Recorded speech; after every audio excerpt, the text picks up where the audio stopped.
잔임량을 속여 수천만 원의 부당 이익을 챙긴 춘천시 음식물 쓰레기 수거 업체.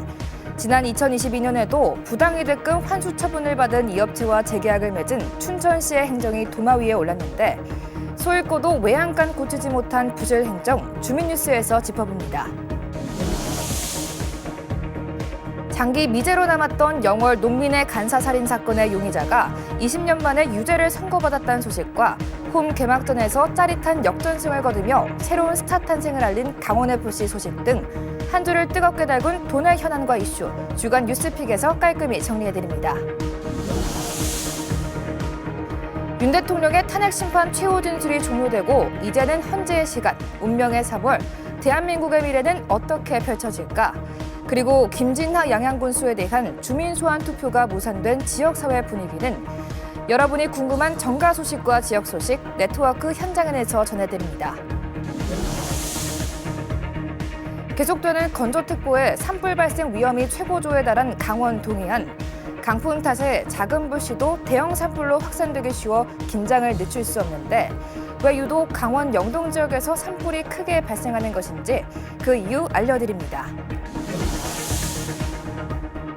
시민의 안전과 재산을 지키는 소방관, 화재는 물론 예상치 못한 각종 재난과 사고 예방에 앞장서고 있는데 이슈 토크에선 최근 새로 취임한 김승룡 도소방본부장을 초대해 안전대책과 예방 활동에 대해 알아봅니다.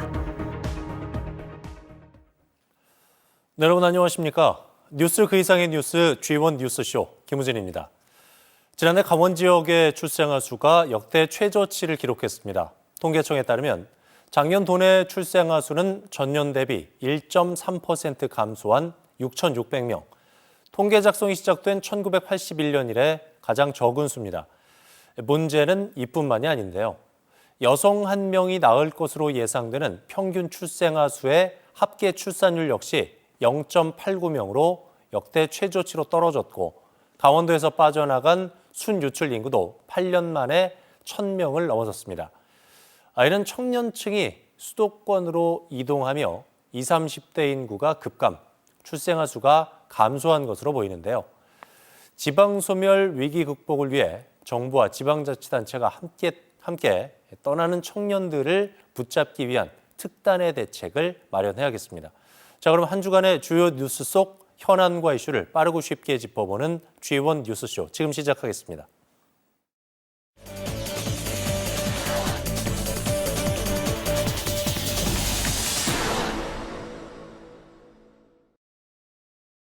음식물 쓰레기를 부정 처리해 경찰 수사를 받고 있는 춘천 한 업체. 춘천시가 확인한 규모만 130여 건에 달해 춘천시의회가 경찰의 철저한 수사와 강력한 행정조치를 촉구하는 결의문을 채택했습니다. 그런데 이 업체, 지난 2022년에도 춘천시로부터 행정처분을 받은 것으로 확인됐습니다. 인위적 조작을 통해 음식물 쓰레기 처리 무게를 늘려 수수료를 과다 청구하는 부정행위에 연루된 것으로 파악됐습니다. 춘천시는 2022년 10월 해당 업체로부터 부당이득금 1,800만 원을 환수 조치했습니다. 문제는 춘천시가 부당이득금 환수 3개월 만에 해당 업체와 음식물 쓰레기 처리장 운영 위탁 계약을 연장한 점입니다. 계약 연장 이후 1년도 지나지 않아 부정행위가 적발된 건데 별다른 불이익 없이 계약 연장을 해준 춘천시 행정에 문제가 있다는 지적이 나오는 이유입니다. 해당 업체는 법인명이 바뀌기 전 기간까지 합하면 2006년부터 현재까지 20년 가까이 춘천시와 위탁 계약을 맺어왔습니다. 공정성과 투명성을 위해 조례를 개정해서라도 두 번 다시 이런 위법 행위가 일어나지 않도록 앞장설 것입니다. 또한 문제의 업체가 음식물 처리장 위탁 사업을 지속하지 못하도록 민형사상 처벌을 비롯한 모든 부당 이득금을 환수 조치하도록 해야 할 것입니다. 이에 대해 업체 측은 2022년 행정조치를 받은 건은 우리 업체가 아닌 타 쓰레기 수거업체의 문제일 뿐이라며 최근 적발된 부정행위도 일부 직원의 일탈행위라고 반박했습니다. 한편 춘천시는 2022년 문제업체에 대한 부정행위를 적발하고 행정조치한 적이 있다며 최근 적발된 사안은 경찰 수사 결과에 따라 계약 해지 등을 검토할 계획이라고 설명했습니다. G1 뉴스 박명훈입니다. 네, 오늘 주민 뉴스는 음식물 쓰레기 반입량을 속인 업체 그리고 춘천시의 관리 부실 문제에 대해서 집중 취재해온 박명원 기자와 얘기 나눠보도록 하겠습니다. 어서 오세요. 자, 요즘 춘천에서 음식물 쓰레기 부정 처리 문제 연일 시끄럽습니다. 어떤 일이 일어난 거예요? 네, 춘천시는 음식물류 폐기물, 쉽게 말해 음식물 쓰레기를 처리하는 시설을 위탁업체를 통해 관리하고 있습니다. 그런데 바로 이 업체가 음식물 쓰레기를 처리하면서 부정행위를 저질렀고 춘천시가 이를 경찰에 수사 의뢰하면서 이 문제가 외부로 알려지게 됐습니다. 구체적으로 좀 살펴볼까요? 어떤 부정행위들이 있었죠? 네, 먼저 문제가 된 업체, 편의상 A업체라고 부르겠습니다. A업체가 위탁 운영 중인 춘천 음식물 쓰레기 처리장은 크게 두 가지 종류의 음식물 쓰레기를 처리를 하는데요. 예. 화면을 보시면 집에서 흔히 버려지는 가정용 음식물 쓰레기와 급식소, 대형 식당 등 음식물 쓰레기가 많이 나오는 다량 배출 사업장 음식물 쓰레기로 나뉩니다. A업체는 이중 다량 배출 사업장에서 배출되는 음식물 쓰레기를 처리장으로 반입할 때 무게를 재지 않는 방법으로 부당이득을 얻어왔다는 의혹을 사고 있습니다. 음식물 쓰레기를 처리를 하는데 무게를 안 쟀다니까 이게 좀 이상한 구석이 있는 것 같은데 어떤 내용인지 좀 구체적으로 말씀해 주세요. 네, 먼저 춘천시와 A업체 간 맺은 협약서를 보면요. 네. 제8조 수수료를 보면 업체가 징수하는 수집 수수료는 월 평균 2,900만 원을 기준으로 해당 금액 이상일 경우 초과분에 대해 50% 절반을 춘천시에 세외 수입으로 징수한다고 되어 있습니다. 예. 음식물 쓰레기 수집 수수료 책정 기준은 바로 이 음식물 쓰레기의 무게가 그 기준이 되는데요. 화면을 보시면요. 이 장치가 바로 음식물 쓰레기의 무게를 재는 장치입니다. 이 무게로 사실상 수수료가 책정되기 때문에 이 무게를 재는 행위가 매우 중요한데요. 결국 음식물 쓰레기를 많이 취급해 처리하면 처리할수록 수익도 커지지만 반대로 춘천시에 납부해야 되는 수수료도 덩달아 커지기 때문에 아예 처리장 반입 단계부터 무게를 재지 않는 방식으로 처리량을 속여왔다라는 의혹을 사고 있는 겁니다. 이런 방식으로 처리량을 속인 횟수가 춘천시가 자체 조사한 결과만으로도 지난 1년여간 130여 회에 달하는 것으로 나타났습니다. 그러니까 춘천시로 들어가야 될 수수료 자체가 빼돌려진 셈이 되는 건데 근데 이 업체가 문제가 된 게 이번이 처음이 아니라고요? 네, 맞습니다. 이 업체는 지난 2022년에도 춘천시로부터 1,800만 원의 부당이득금 환수 조치를 받았는데요. 문제는 환수 조치를 받은 지 3개월 만에 또다시 음식물 쓰레기 처리장 위탁 업체로 선정되는 계약을 따냈다는 점입니다. 물론 경쟁 입찰을 통해 정당하게 계약을 따냈다고는 하지만 결과적으로 보면 수개월 만에 부정행위가 적발되면서 춘천시의 당시 행정에 문제가 있는 것 아니냐라는 비판의 목소리도 나오고 있습니다. 뭐 고양이한테 생선 맡긴 꼴이다 이런 속담이 이제 생각이 나는데 업체의 입장도 좀 들어보고 싶고 춘천시의 입장도 궁금해요. 네, 업체는 일단 억울하다는 입장을 밝혀왔습니다. 2022년 부당이득금 환수건은 음식물 쓰레기를 수거하는 업체의 비위 행위로 빚어진 일로 오히려 자신들은 피해자다라는 입장을 밝혔는데요. 당시 무게를 인위적으로 조작한 것은 수거업체고 음식물 쓰레기 처리장 운영을 맡은 자신들은 이런 일들이 벌어지는지 전혀 알지 못했다라는 주장입니다. 또 최근에 적발된 건도 일부 직원들의 일탈 행위일 뿐 회사는 전혀 관여한 게 없고 다만 도의적 책임감은 느낀다라는 입장을 알려왔습니다. 춘천시의 경우에는 현재 경찰 수사가 진행 중이기 때문에 그 결과를 지켜보겠다라는 입장인데요. 일단 해당 업체와 음식물 쓰레기 처리장 위탁 운영 계약은 현행대로 유지하되 이중 다량 배출 사업장 음식물 쓰레기 수거 처리 협약은 해지한 상태입니다. 또 향후에도 이 계약의 완전 해지와 손해배상 청구 소송 등을 검토해 진행할 계획이라고 밝혔는데요. 앞서 보신 것처럼 소를 잃고서도 외양간을 고치지 않은 춘천시의 행정이 이번에는 제자리를 찾을 수 있을지 지켜봐야 될 것 같습니다. 네, 여기까지 듣죠. 지금까지 주민뉴스 박명원 기자와 얘기 나눠봤습니다. 잘 들었습니다.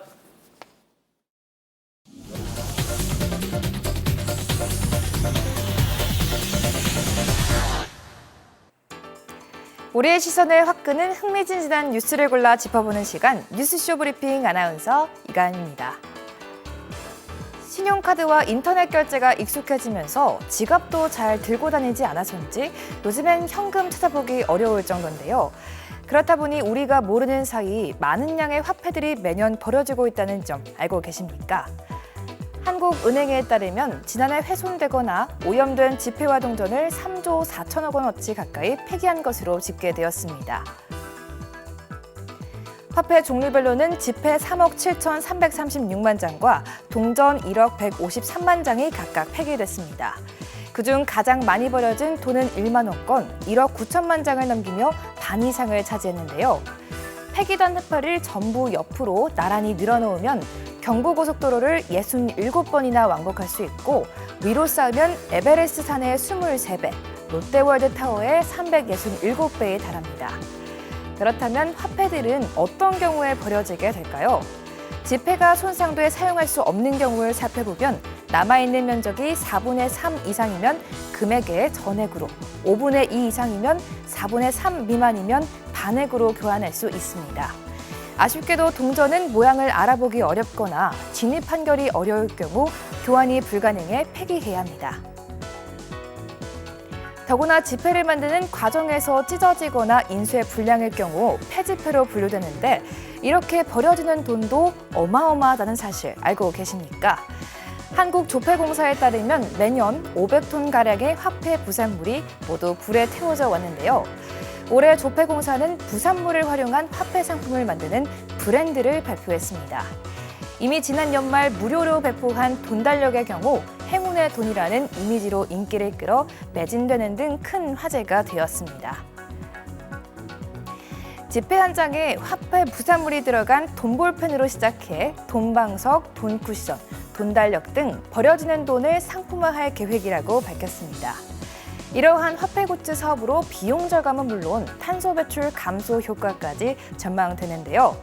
앞으로 순환경제가 활성화돼 새로운 부가가치가 창출될 것으로 기대를 모으고 있습니다. 지금까지 뉴스쇼 브리핑 아나운서 이가인이었습니다.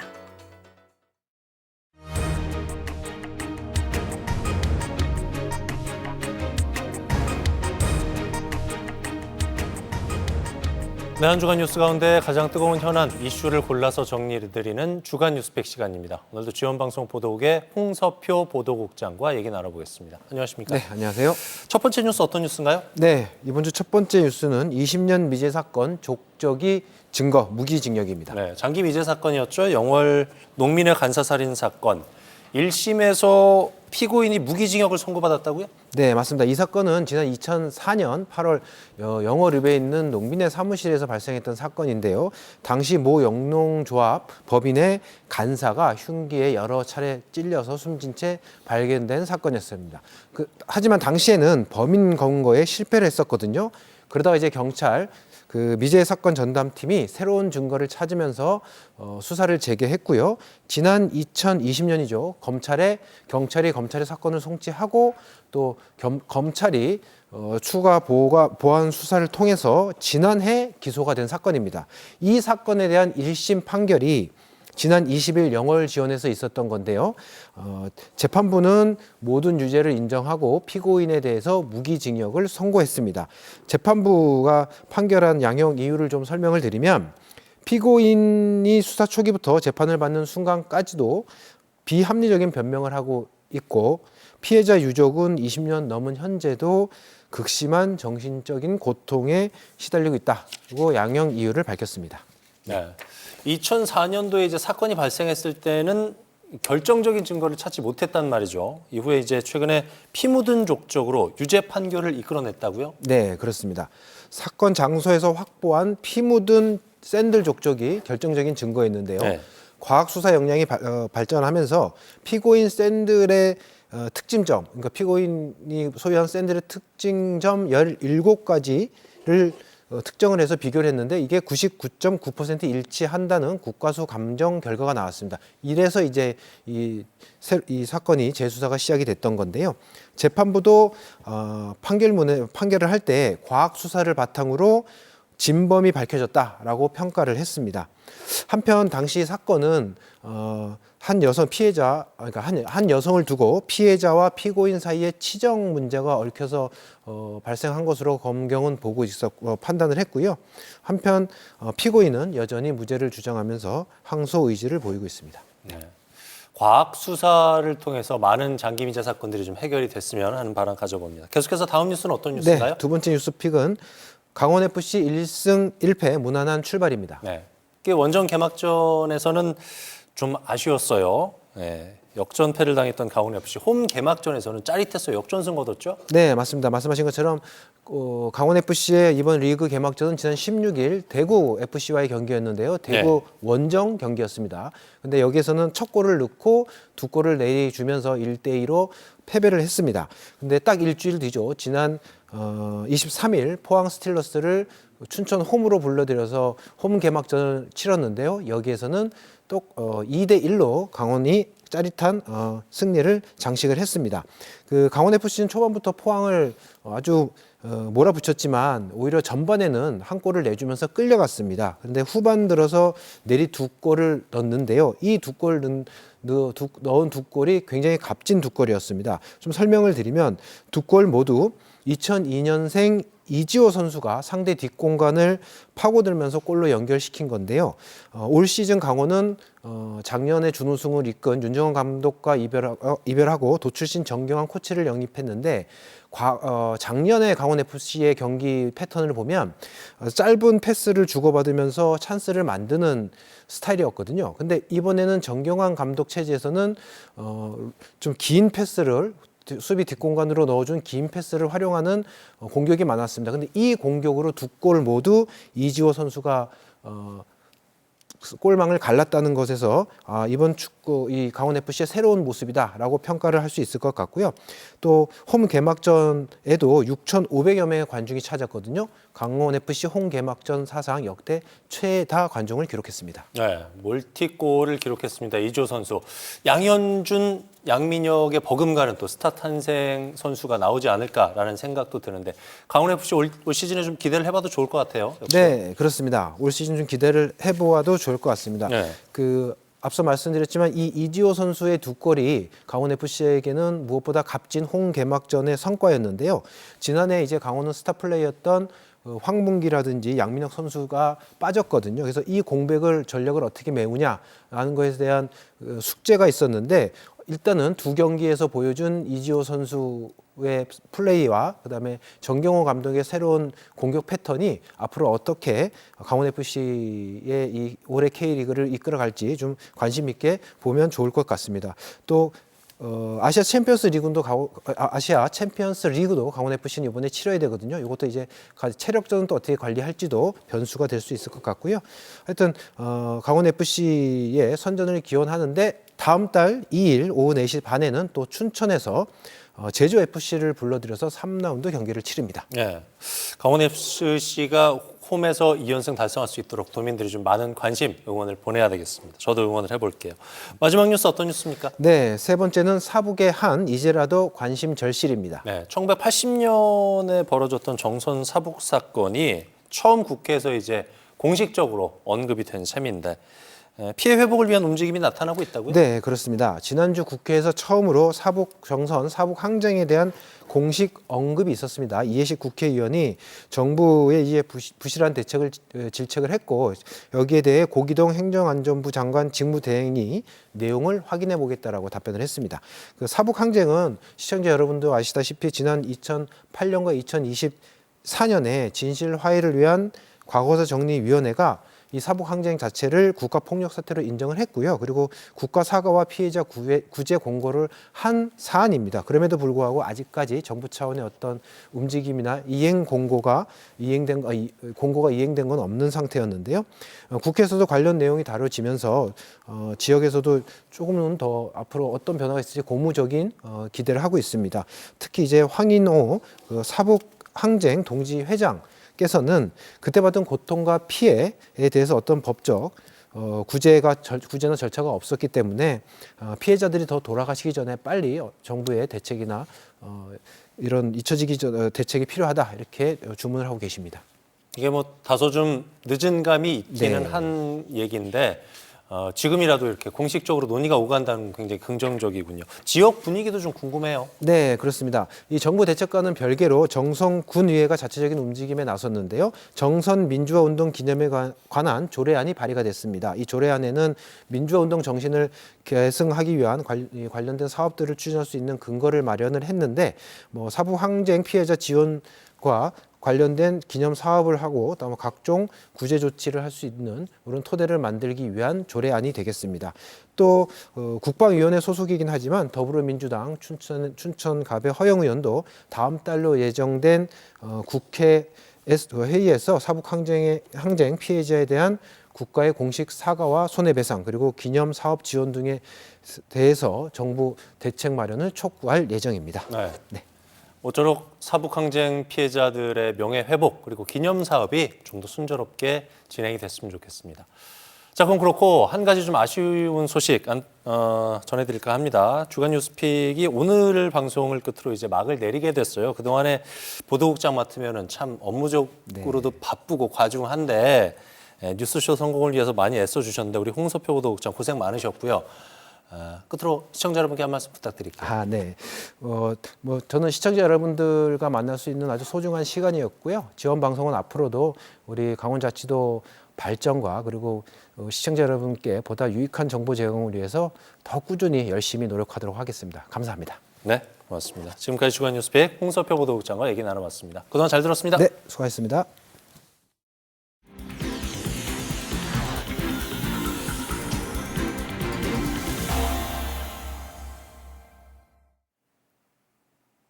네, 여러분께서는 지금 지원 뉴스쇼와 함께하고 계십니다. 함께하고 계신 지금 시각 6시 59분 지나고 있네요. 이번 순서는 여러분이 궁금해하는 정가 소식 그리고 지역 소식을 챙겨서 전해드리겠습니다. 네트워크 현장인 시간인데 오늘은 서울지사 그리고 영동지사 한번 연결해보죠. 국회 연결해서 궁금한 정치 소식부터 들어보겠습니다. 김도하 기자. 네, 국회입니다. 자, 그젯밤에 대통령 탄핵 변론이 모두 마무리가 됐죠. 대통령 최종 진술에 관심이 많이 쏠렸었는데 기존 입장에서 뭐 큰 변화는 없었던 것 같아요. 네, 마지막 최종 변론이 8시간 넘게 이어졌습니다. 말씀하신 대로 대통령 최종 진술에 관심이 모아졌기 때문에 기다렸던 분들 많으실 텐데요. 밤 9시가 넘어서야 시작됐습니다. 대통령에 앞서서 국회 측 최종 변론에 나선 정청래 민주당 의원은 윤 대통령이 피로 지킨 대한민국 민주주의를 짓밟았다면서 즉각 파면해야 한다고 촉구했습니다. 대통령의 최종 진술은 68분 동안 이어졌습니다. 11차례 변론에서 계속 말해왔던 대로 계엄은 대국민 호소형이었다는 점을 재차 강조했습니다. 다친 사람도 없는 2시간짜리 계엄, 내란이 어디 있겠냐는 겁니다. 대통령의 최종 의견에서 사과나 국민 통합 메시지를 기대하는 여론이 있었는데 딱히 충족시켰다고 보기는 어려울 것 같습니다. 거대 야당을 44차례, 간첩을 25차례 언급했습니다. 자녀 임기에 연연하지 않고 개헌을 추진하겠다면서 직무 복귀도 언급했습니다. 국민의힘은 대통령이 87년 체제 극복 등 진정성 있게 개헌을 강조했다면서 높이 평가했습니다. 민주당은 거짓말과 억지 주장으로 채워진 비겁한 변명이라면서 마지막까지 내란에 대한 책임을 부정하고 제대로 사과나 반성도 거부했다고 강하게 비판했습니다. 자, 이제 그야말로 헌재 시간이 도래한 셈인데 3월 중순 선고가 유력하다고요? 네, 전례를 볼 때 그렇습니다. 지난 박근혜 대통령 때나 노무현 대통령 당시 탄핵 심판에서 변론이 끝난 다음에 결론이 나올 때까지 2주 정도가 걸렸습니다. 이제 헌재가 평일을 열어서 쟁점을 살피고 양쪽 주장을 검토하는 절차가 남았습니다. 정확한 선고 날짜는 보통 2, 3일 전에 발표가 됩니다. 탄핵 심판 결정의 효력은 선고 즉시 발생합니다.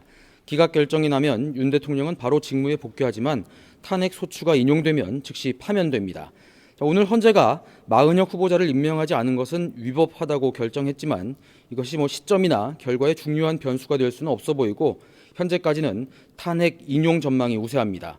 대놓고 말은 안 해도 지금 여의도에서는 대개 조기 대선을 생각하고 있는 상황입니다. 탄핵 인용이 되면 60일 이내에 대선을 치르도록 규정하고 있기 때문에 전망대로라면 5월 중순 21대 대통령 선거를 해야 합니다.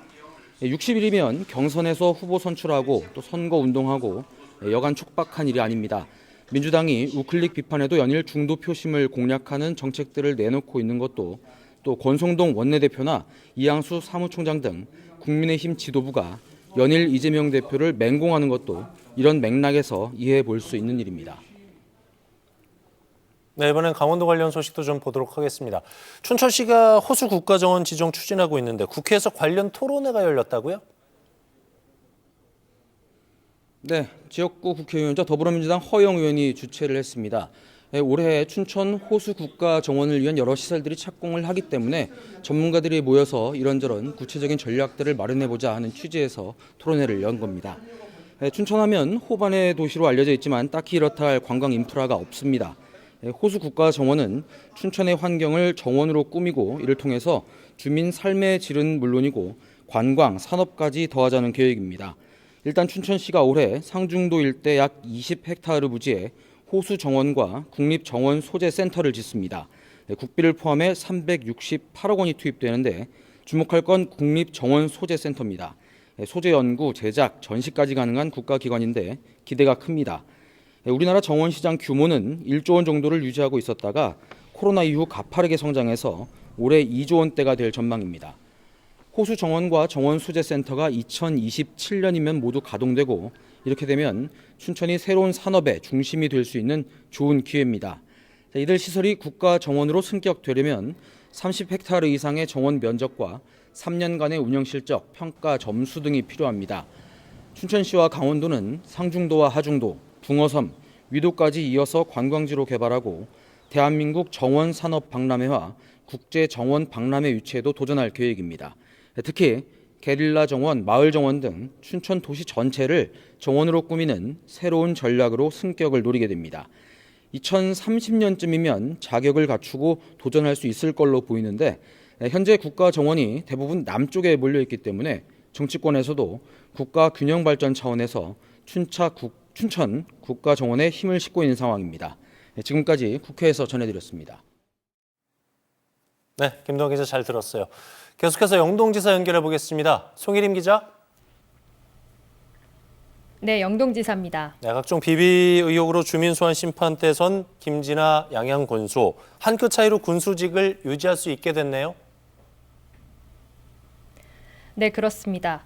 이 주민 소환 가결 요건인 투표율 33.3%에 1.05%포인트가 모자랐던 건데요. 유권자 3분의 1 이상인 8,309명 이상이 투표에 참여해야 투표함 뚜껑을 열 수 있었는데 271명이 부족했습니다. 행정안전부에 따르면 지난 2007년 제도 도입 이후 지난해 연말까지 전국에서 청구된 147건 중 단 2건만 가결돼 직위 상실로 이어졌습니다. 가결 사례 모두 시의원으로 자치단체장 중 직위를 잃은 사례는 없었습니다. 김군수에 대한 주민 소환 투표 청구 당시에도 성공 가능성을 놓고 삼선 군수를 끌어내리기는 쉽지 않을 것이란 관측이 줄을 이뤘지만 김군수가 구속되면서 주민 소환에 대한 관심이 높아졌었습니다. 지난 21일에서 22일 사전투표에서는 투표율이 14.81%를 기록했고 본투표가 이뤄진 어제 양양 지역 6개 읍면에 마련된 투표소 22곳에서 투표가 진행됐습니다. 주민 소환을 추진한 관련 단체는 선관위를 신뢰하고 투표 결과에 대해 승복한다면서도 제도적으로 명확히 정해져 있지 않은 부분들이 있다 보니 기울어진 운동장이 아니라 수직으로 세워진 운동장을 올라가려고 했던 것 같다고 의견을 피력했습니다. 주민 소환은 부결됐지만 김군수가 부정청탁 및 금품 등 수수의 금지에 관한 법률 위반과 뇌물수수 강제추행 혐의로 구속돼 재판받고 있어 김군수의 부정행위를 둘러싼 지역사회 갈등은 쉽게 사그라들지 않을 것으로 전망됩니다.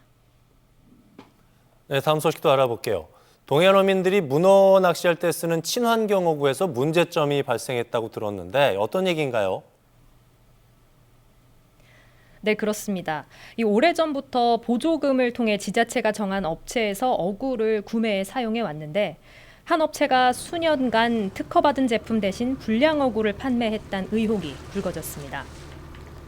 동해안 문어잡이 어민 대부분은 흘림 외줄 낚시 방법으로 문어를 잡습니다. 무게추 역할을 하는 어구 몸통에 미끼와 철사를 달아 문어를 낚는 방식인데요. 예전에는 무게추에 납을 사용했는데 바다 환경과 어민 건강에 대한 우려가 제기되면서 지난 2004년부터 유해물질이 들어가지 않은 친환경 어구를 사용해 오고 있습니다.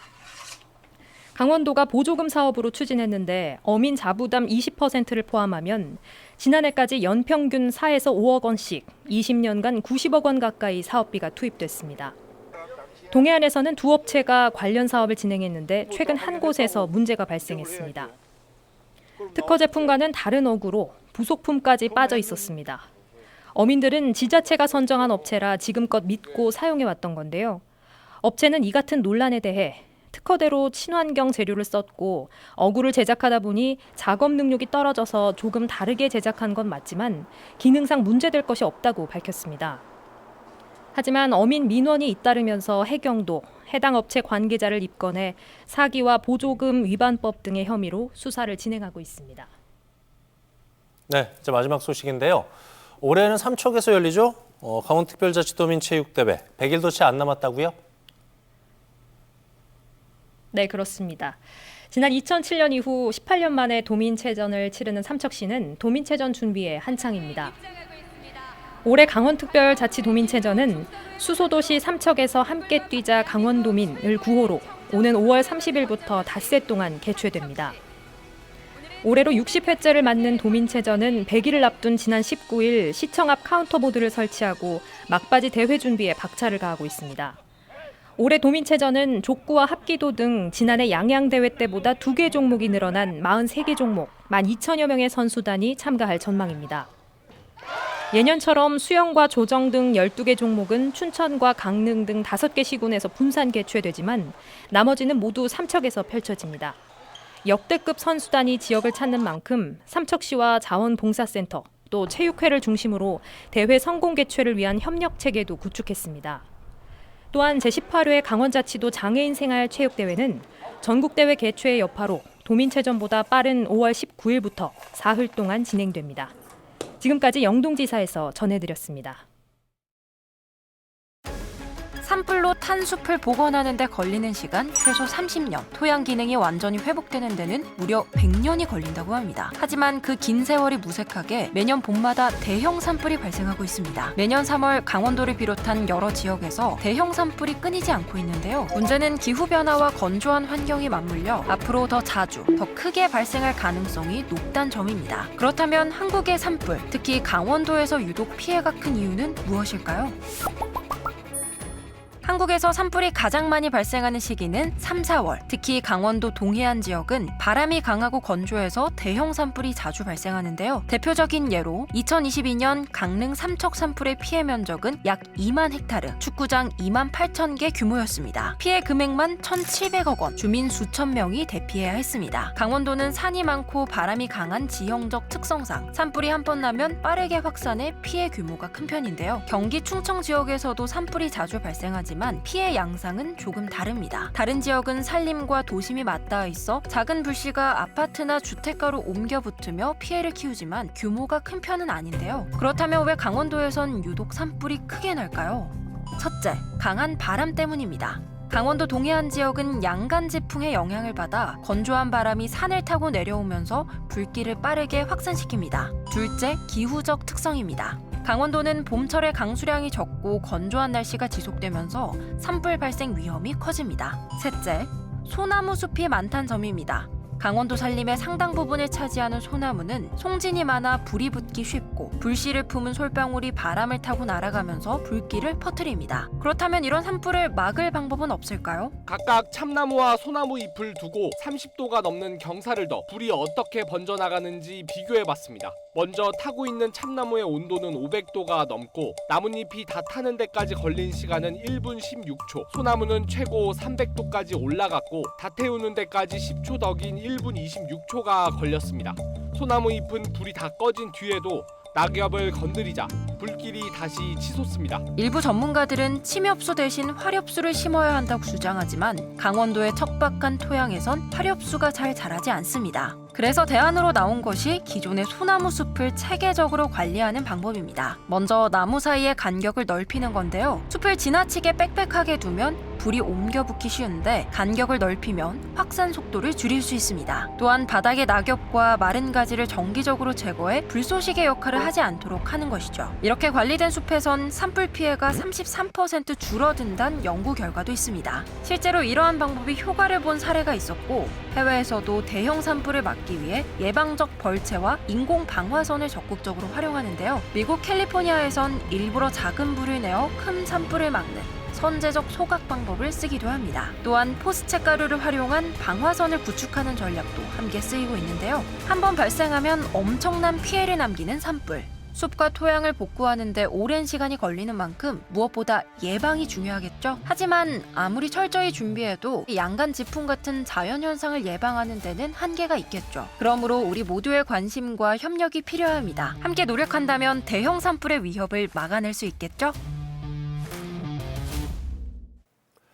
네, 계속해서 도내 주요 인사와 화제 인물 초대해서 얘기 나눠보는 이슈 토크 시간입니다. 시청자 여러분, 소방관 하면 가장 먼저 무엇이 떠오르십니까? 저는 화마에 맞서는 용기, 그리고 국민의 안전을 책임지는 헌신이 가장 먼저 떠오르는데요. 아마 많은 분들이 저처럼 소방관 분들에 대한 고마움을 갖고 계시지 않을까 싶습니다. 그래서 오늘 이슈 토크 시간에는 우리 강원 지역 소방관을 대표하는 분은 누구시고 어떤 안전 대책과 예방 활동을 세우고 계신지에 대해서 얘기 나눠보도록 하겠습니다. 김승용 도소방본부장님입니다. 어서 오십시오, 소방관님. 예, 안녕하십니까. 강원특별자치도 소방본부장 김승용입니다. 오늘 그 지원의 뉴스토크에 초대해 주셔서 감사합니다. 그리고 이번 기회를 통해서 도민 여러분에게 인사드릴 수 있어서 매우 뜻깊게 생각합니다. 제가 재임하는 기간 중에 4,500여 명의 소방공무원과 9,000여 명의 의용 소방대원들과 힘을 합쳐서 한 발 앞선 재난에 대한 대비를 통해서 최선을 다하겠다는 말씀을 드립니다. 예. 지난달 13일에 이제 18대 강원도 소방본부장으로 취임을 하셨다고 들었습니다. 각오 짧게 좀 듣고 싶습니다. 예, 좀 전에도 간단히 말씀을 드렸는데요. 네. 제가 재임하는 기간 중간에 재난으로부터 도민의 안전을 지켜낼 수 있도록 최선을 다하겠습니다. 예. 보니까 소방청 대변인, 전북 소방본부장, 중앙소방학교장 등 다양한 보직을 역임하셨더라고요. 2019년도에 동해안 대형 산불이 있었는데 당시에 속초 일대에서 중앙 119 구조본부 수도권 특수구조대를 지휘하면서 피해 최소화에 큰 기여를 하셨고 소방 헬기 국가통합 출동 체계를 구축해서 적극적인 행정 우수 사례로 대통령상까지 수상을 하셨어요. 업무 능력을 인정받은 비결 어디 있다고 보시는지요? 아이고, 우선 감사드립니다. 너무 과한 칭찬이시고요. 작은 성과가 있었다면 조직 내부 구성원들하고 소통을 통해서 팀워크와 화합을 중요시했고요. 그리고 각 유관기관과의 협조 체계, 연대감을 가지고 업무를 추진했기 때문에 그런 성과들로 이어지지 않았나 싶습니다. 네. 최근에 미국 LA에서 발생한 초대형 산불이 있었지 않습니까? 이게 남의 얘기가 아니라는 우려의 목소리가 나오고 있어요. 한 달 넘게 건조특보가 발효된 동해안 지역의 기상 그리고 지형이 대형 산불을 겪은 미국 LA하고 유사하다고 들었는데 어떻게 봐야 될까요? 금년 1월경에 미국 캘리포니아주 LA 산불은요, 고온 건조하고 강풍으로 인해서 캘리포니아 주 역사상 가장 큰 피해를 낳은 그 대형 화재였습니다. 물경 보도에 따르면 73조 원의 피해액이 있었고 20만 명 가까운 인원들이 대피를 했었고요. 28명의 사망자가 있었습니다. 그런데 지금 동해안의 그 대형 산불에 대한 우려가 많이 높아지고 있는 이유는 건조한 날씨가 지금 수십일째 이어지고 있고 강풍특보까지 겹치고 있기 때문에 LA와 맞먹을 수 있는 대형 산불의 우려가 고조되는 게 사실입니다. 강원 영동 지역은 대형 산불이 자주 발생했던 위험 지역 아니겠습니까? 예. 최근에 건조, 강풍특보가 지속이 되면서 산불 발생 위험이 어느 때보다 커지고 있어요. 이게 예방이 최우선일 것 같은데 예. 도소방본부에서는 어떤 대책 준비하고 계신지요? 예, 현재 건조특보가 수십일간 이어지고 있고 강풍특보가 종종 겹치면서 산림화재 징후와 위험성이 높아지고 있습니다. 최근에 강릉, 춘천, 양구, 정선 등 곳곳에서 연이어 산림화재가 발생하고 있는데요. 특히 정선에서는 야산에서 발생한 화재로 산림 30헥타르가 소실되었습니다. 그리고 이런 악조건에서 산불이 발생하면 정말 큰일인데요. 사전에 화재가 발생하지 않도록 철저히 대비하는 것이 최상책이라고 생각을 합니다. 대비책으로는 산림 인접마을의 주민들한테 비상소화장치함 사용 교육을 통해서 유사시에 초기에 대응할 수 있도록 철저한 대비를 하고 있고요. 동해안 일대 모든 소방관서의 직원들이 철저한 취약지역에 대한 점검, 순찰을 통해서 작은 불씨도 사전에 예방할 수 있도록 철저히 대비를 하고 있습니다. 예. 그리고 기상특보 발효 중에 산림화재가 발생하면 소방청에 국가동원령을 요청을 하고 전국에서 최대 소방차 200여 대, 소방공무원들 500여 명 이상 동원할 수 있는 동원 계획과 유관기관과의 공동 대응할 수 있는 공동 대응 체계도 갖추고 있습니다. 네, 요즘에 우리 사회에 예상하지 못했던 재난이라든가 사고가 끊이지 않고 있습니다. 이런 때일수록 능동적인 대응과 선제적 예방이 중요할 것 같은데요. 어떤 대책이 필요하다고 보시는지요? 예, 그 각종 재난 사고에 대비해서 한 발 앞선 선제적 예방이 제일 중요하다고 생각을 합니다. 작년 한 해 강원소방본부 통계 분석 결과를 보면 매일 평균 119 신고 접수 처리 건수가 440여 건, 화재가 5건, 구조가 50여 건, 생활안전 100여 건, 구급이 280여 건 등이 발생을 했습니다. 이처럼 복잡하고 다양한 재난과 사고에 직면하고 있는 만큼 능동적인 대응과 선제적 예방이 필수적이라고 생각을 하는데요. 예. 도소방본부에서는 건축물, 시설물 등에 대한 화재 안전 조사와 소방시설 점검을 통해서 화재 취약 요소를 사전에 철저히 제거하는 것을 주 목표로 하고 있습니다. 또한 건물 관계자들이 실제 화재 상황에서 신속하게 초기 대응할 수 있도록 정기적인 훈련도 확대할 계획입니다. 그리고 선택과 집중을 통한 예방활동의 효과와 몰입도를 높이기 위해서 예방 시스템을 강화하고 있습니다. 그리고 지역 주민과 각 유관기관과의 협력 체계를 강화해서 재난 발생 시에 공동 대응 능력을 높여갈 계획입니다. 네. 본부장님, 사실 이 소방관이 안전해야 국민도 안전할 수 있지 않겠습니까? 소방관과 국민 모두가 안전한 나라를 만들어 가야 될 텐데 일선 소방관들이 이렇게 활동하다 보면 어려움이 좀 있을 것 같아요. 어떤 부분들을 힘들어하시는지요? 일선 현장에서 직원들이 겪는 어려움들이 참 많은데요. 예. 주최자들로 인한 폭행 문제로 구급대원들이 심리적인 스트레스를 많이 받고 있습니다. 그리고 교통사고에서나 재난 현장에서 참혹한 광경을 보고 시각 트라우마, 후각 트라우마 등 PTSD를 앓고 있는 직원들도 상당 부분 있습니다. 그리고 또 비응급 환자나 거짓 환자들로 인해서 현장에 갔을 때 직원들이 느끼는 낭패감, 소방본부에서는 이러한 직원들의 애로사항을 해소하기 위해서 상담 프로그램, 또 스트레스 회복력 프로그램들을 운영을 하고 있습니다. 그리고 좀 중장기적으로는 국립소방병원과 소방수련원을 설치를 해서 치유 과정을 소방관들이 밟을 수 있도록 그렇게 여건을 만들어가고 있습니다. 도민들께서 꼭 아셔야 할 소방 관련 법령 개정상이라든가 제도 등이 있을 것 같아요. 나오신 김에 말씀해 주실까요? 한 가지 정도 말씀을 드릴 수 있을 것 같습니다. 예. 5인승 이상 차량의 소화기 비치가 금년부터 의무화되어 있습니다. 저희 소방관들 중에서 퇴근길이나 여행길에 차량용 소화기를 이용해서 차량 화재를 진압한 사례도 있고, 이동 중에 소화기 사용은 소방차 한 대 버금가는 효과를 가지고 있습니다. 그래서 자기를 방어하는 수단이기도 하고 타인의 도움을 줄 수 있는 도구이기 때문에 차량에 소화기 한 대 정도 비치하는 것은 굉장히 중요한 사항이고 법적인 의무 사항이기 때문에 우선은 법적으로는 신규 차량 5인승 이상에만 비치하도록 되어 있지만 기존 차량에도 소화기 한 대를 비치하는 것은 또 중요한 사항인 것 같고, 도민 여러분들께서 적극적인 관심과 참여를 좀 부탁드리겠습니다. 네.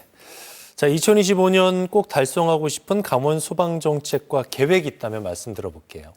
두 가지 정도 좀 말씀을 좀 드리고 싶은데요. 예. 첫째는 그 화재 피해 주민에 대한 지원 사업을 확대하고자 합니다. 지금 소방본부에서는 119 행복기금을 통해서 피해 주민에 대한 지원 사업들을 숙박비와 편의 제공 등을 하고 있는데 예산이 미미하기 때문에 이 부분을 어떻게 해결할 것인가를 많이 고민을 하고 있습니다. 그래서 화재 피해 주민 지원센터를 직제화하거나 예산을 확보하는 방안, 중장기적으로 저희가 이 부분을 제도화해서 연간 주택화재가 한 50건 정도 나는데요.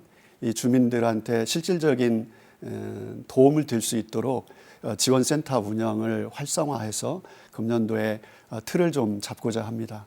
그리고 두 번째는 전 도민을 대상으로 CPR 교육, 심폐소생술 교육을 확대하고자 합니다. CPR은 심폐소생술은 죽음의 문턱까지 갔던 환자를 살려내는 기술인데요. 이 CPR 기술이 확산되면 우리 도의 심정지 환자에 대한 소생률도 많이 높아갈 것으로 생각합니다. 현재는 한 50% 정도 수준인데요, 소생률이. 저희가 전 도민을 상대로 해서 CPR 교육을 활성화한다면 환자 소생률은 CPR 환자 소생률은 굉장히 높을 것으로 기대를 하고 있고 금년도에는 생활체육단체 그리고 각종 시군의 축제장 다수가 모인 장소에서 저희가 직접 찾아가서 CPR 교육을 적극적으로 시행할 계획을 하고 있습니다. 시군에서도 많은 관심 그리고 연락 활용을 좀 부탁드리겠습니다. 예. 자, 어느새 마무리할 시간입니다. 끝으로 도민 여러분께 드리고 싶은 말씀 있다면 전해주실까요? 그 존경하는 도민 여러분에게 감사의 말씀을 드리고 싶습니다. 저희 소방에게 아낌없는 신뢰, 격려, 응원의 메시지를 주고 계신데요. 너무너무 감사합니다. 이 힘을 얻어서 금년 한 해도 도민들을 위해서 도민 곁에서 어려운 상황에 처했을 때 신속하게 출동해서 안전을 지켜내도록 하겠습니다. 예. 도민 여러분 감사합니다. 자, 소방관 여러분의 헌신과 노력 덕분에 우리가 이렇게 안전한 하루하루를 보낼 수 있는 거 아니겠습니까? 진심으로 감사드리면서 앞으로 지금처럼 도민 여러분의 생명과 재산을 지키는데 앞장서 주시기를 바라겠습니다. 지금까지 김승용 강원특별자치도 소방본부장과 함께 얘기 나눠봤습니다. 본부장님 오늘 말씀 잘 들었습니다. 예, 고맙습니다. 네, 요즘 봄의 문턱에 들어선 듯 낮에는 제법 포근한데요. 다음 주 3월 새 봄을 맞아 저희 뉴스쇼가 새로운 코너를 선보이게 됐습니다. 이 딱딱하고 어려운 시사 이슈를 보다 쉽고 재미있게 풀어보고 각종 현안에 대한 시민들의 목소리를 전해드리는 시간도 준비했으니까요. 3월 새로운 시작, 달라지는 뉴스쇼에 시청자 여러분의 많은 관심과 시청 부탁드리겠습니다. 뉴스 그 이상의 뉴스 G1 뉴스쇼 오늘 준비한 소식은 여기까지입니다. 편안한 저녁 시간 보내십시오. 고맙습니다.